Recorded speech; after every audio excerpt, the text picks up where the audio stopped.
Let's start with the former Attorney General under the Obama administration, Eric Holder. He was one of the longest-serving members of the Obama cabinet. He is also the chairman of the National Democratic Redistricting Committee. Thank you so much for being with us. What a day. It is quite the day, and I'm glad to be here. This is a day of remembrance, but it's also a day of commitment to the future, and I think that's something that can't be lost here. We're not only going to be talking about the legacy of Barack Obama, the president, but the legacy that he is creating, focusing on what he's going to be doing in the future. What do you believe that legacy is? Well, I think it's getting people to understand the power that they have, the things that we have to confront, the democracy erosion that I think is a real factor in American life right now.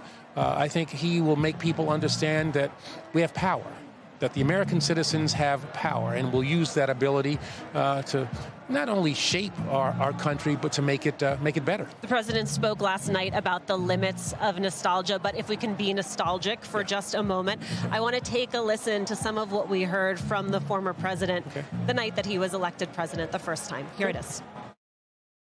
If there is anyone out there who still doubts that America is a place where all things are possible, who still wonders if the dream of our founders is alive in our time, who still questions the power of our democracy, tonight is your answer. Tonight we proved once more that the true strength of our nation comes not from the might of our arms or the scale of our wealth, but from the enduring power of our ideals: democracy, liberty, opportunity, and unyielding hope. You contrast that with a current president who was at the G7 just yesterday, undermining and questioning the integrity of American elections. How do you bring that message, that audacity of hope, the belief that people can change the course of history into this current moment? Well, I think you have to understand history, which shows that, every generation of Americans ultimately is called upon to defend democracy, whether it is at Gettysburg, whether it is at Normandy, whether it is at a bridge in Selma. Every generation's called upon to defend democracy, and every generation has done so. I think that is the enduring legacy of President Obama, to make people understand, again, the power that they have to do things that are said to be impossible, that are said to be difficult. And so I think there's a contrast, certainly, between the presidency of Barack Obama and that which we are experiencing now. But I think that what President Obama unleashed will continue to be a positive force in this country, and ultimately, the people are going to win, and the American experiment will go on. I'm surprised not to see you out here in a tan suit, A.G. Holder. There are a number of men who are currently wearing those suits as an homage to the former president, to the moment when wearing a tan suit in Washington, D.C. was considered a scandal. You contrast that with the moment we find ourselves in. Very different. Yeah, extremely different. I can honestly say, did not look into it at the Justice Department as a major scandal. We were unable to find a federal statute that prohibited the president from wearing a tan suit. But more seriously, I am concerned about where the Justice Department is and how it is being used by the current president. And in contrast, again, to the way in which I interacted with the president, he never asked me about any of the decisions that I had to make as an independent attorney general, never directed me to do anything as an independent attorney general. And that's the way the Justice Department has to be able to function. Well, you also never served as the president's personal attorney prior to your time as AG. So given that his current nominee is going to be going before the Senate, what do you think U.S. senators need to be asking of Todd Blanche? Well, you need to be focusing on independence and whether or not the Justice Department will be taking directions from the White House, whether he will be doing that which the president wants him to do, whether they'll continue this really shameful attempts at going after people who they consider to be enemies of the president. And again, this is in stark contrast to the way in which Barack Obama conducted himself, and I think the way in which I tried to run the Justice Department. We did things based on the facts, the law, the traditions that have guided the Justice Department under both Republican as well as Democratic attorneys general. We have seen a tremendous exodus from the Department of Justice. A lot of career officials who have packed up their bags, who have left.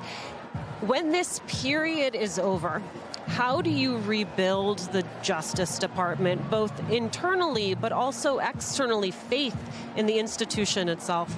Yeah, rebuilding it is not the most difficult thing, Alicia. I can put in new people in places that where people have left, but to rebuild the trust that the American people have always had in the Justice Department is going to take, I think, a longer period of time.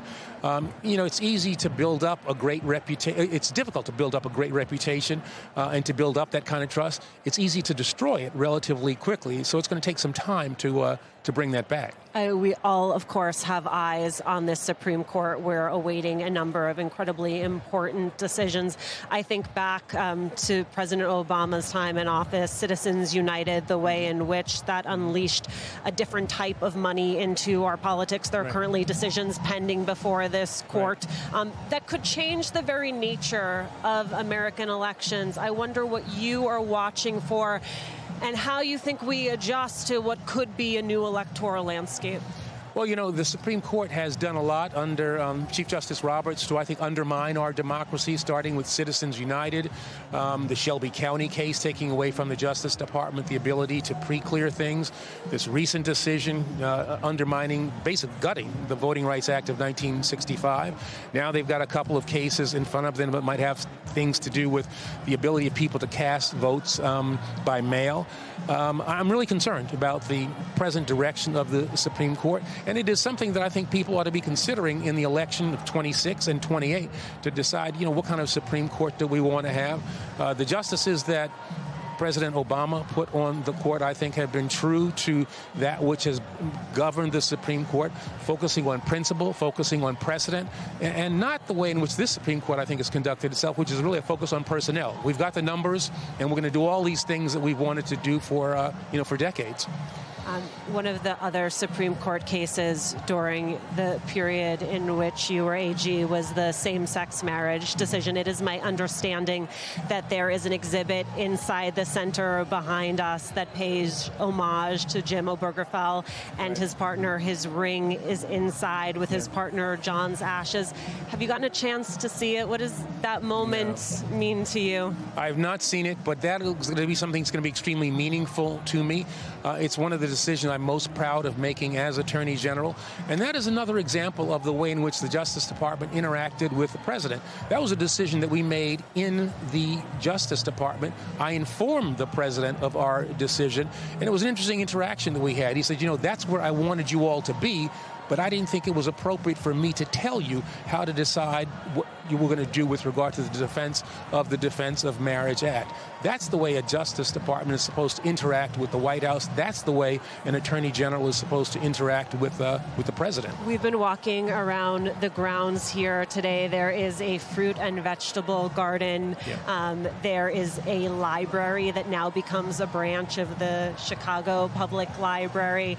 And there is a basketball court, which we have not had a chance yet to try out. I know that you and the former president used to shoot around. Have you had a chance yet to hit the basketball court? I have not seen it, but I am officially retired. I'm 10 years older than the president.